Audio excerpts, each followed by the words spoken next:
বাংলাদেশের যে কোনো মানুষকে যদি আপনি জিজ্ঞেস করেন যে বাংলাদেশ আওয়ামী লীগের মধ্যে হাতে গোনা ৩ জন ভালো মানুষ যদি আপনি খোঁজেন, এর মধ্যে একজনকে পাবেন, তার নাম হচ্ছে ব্যারিস্টার সাইদুল হক সুমন অথবা ব্যারিস্টার সুমন। মানুষ মাত্রই ভুল আছে, মানুষ মাত্রই ত্রুটি আছে, আমরা কেউই ভুল ত্রুটির ঊর্ধ্বে না। কিন্তু যিনি বাংলাদেশের মানুষকে মানবতা ইস্যুতে বলেন, সামাজিক কর্মকাণ্ড বলেন, সকল দিক থেকে আওয়ামী লীগ এর পরিচয়টার বাহিরে গিয়ে আরও একটা এক্সট্রা পরিচয় তৈরি করেছিলেন, তিনি হচ্ছেন ব্যারিস্টার সুমন। উচিত কথা বলার জন্য তাকে যুবলীগের একটা বড় পদ থেকেও পদ হারাতে হয়েছে। কিন্তু দিন শেষে ৫ই আগস্টের আগে এই জুলাই অভ্যুত্থান আন্দোলন বা এই সমন্বয়কদের ইস্যুতে বেশ কিছু বক্তব্য দিয়ে বিপদে পড়েছেন। এর পাশাপাশি ৫ই আগস্টের পর তিনি গ্রেপ্তারও হয়েছেন। তো দীর্ঘদিন যাবৎ ব্যারিস্টার সুমনকে নিয়ে তেমন কোনো নিউজ না থাকলেও আজকে চাঞ্চল্যকর এক নিউজ এসেছে। বাংলাদেশ সুপ্রিম কোর্ট আইনজীবী সমিতি, ওই সমিতির ২০২৬ এবং ২৭ মেয়াদের যে নির্বাচন আছে, সেই নির্বাচন আগামী ১১ এবং ১২ই মার্চ অনুষ্ঠিত হতে যাচ্ছে। আর এবারের নির্বাচনে আওয়ামী লীগ সমর্থিত প্যানেল থেকে সম্পাদক পদে প্রার্থী হয়েছেন ব্যারিস্টার সুমন।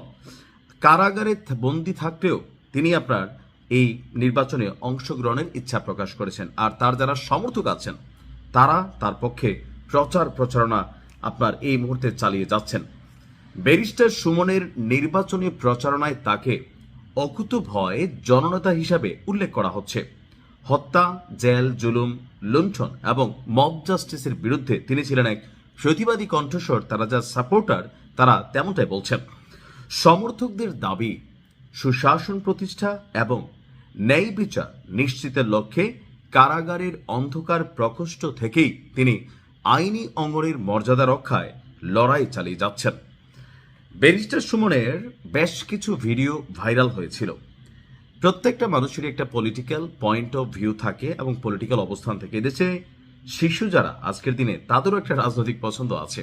কেউ আওয়ামী লীগকে পছন্দ করে, কেউ বিএনপিকে পছন্দ করে, কেউ বা জামাতকে পছন্দ করে। আর আমরা যারা সুস্থ মানুষ আছি প্রত্যেকেই দল করি। তবে দলের অন্যায়ের বিরুদ্ধে খুব কম মানুষই কথা বলার সাহস পায়।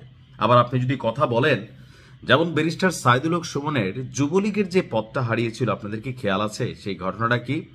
ঘটনাটা হচ্ছে সম্ভবত চুনারুঘাট থানায় তৎকালীন একজন ওসি সাহেব জয় বাংলায় স্লোগান দিয়ে তিনি একটা প্রচারণা চালাচ্ছিলেন।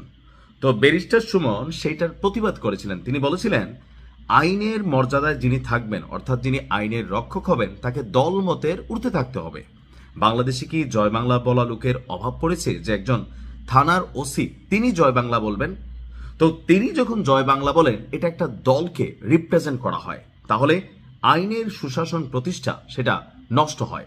আর ব্যারিস্টার সুমন যখন এই বিষয়ে কথা বললেন, তখনই তাৎক্ষণিকভাবে আওয়ামী লীগ তাদের যে প্রতিহিংসা পরায়ণ চরিত্র, সেই চরিত্র থেকে ব্যারিস্টার সুমনকে যুবলীগের পদ থেকে অব্যাহতি দিয়ে দিল। তিনি সম্ভবত আইন বিষয়ক সম্পাদক অথবা ভালো কোনো একটা পদে ছিলেন। আর ব্যারিস্টার সুমন এই পদ থেকে সরার পরে তাকে বিভিন্ন পদ থেকে কিন্তু বহিষ্কার করা হয়েছে।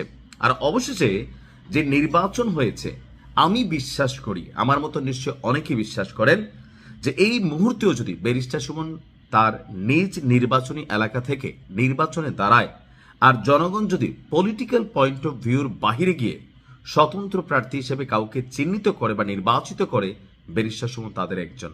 হ্যাঁ, পলিটিক্যাল পয়েন্ট অফ ভিউতে তার দোষ ত্রুটি থাকতেই পারে, তবে ব্যারিস্টার সুমন আমার কাছে আওয়ামী লীগে থাকা যতগুলো মানুষ ছিল তাদের মধ্যে ভিন্ন একজন ক্যারেক্টার ছিল। তবে প্রত্যেকেরই একটা লিমিটেশন আছে।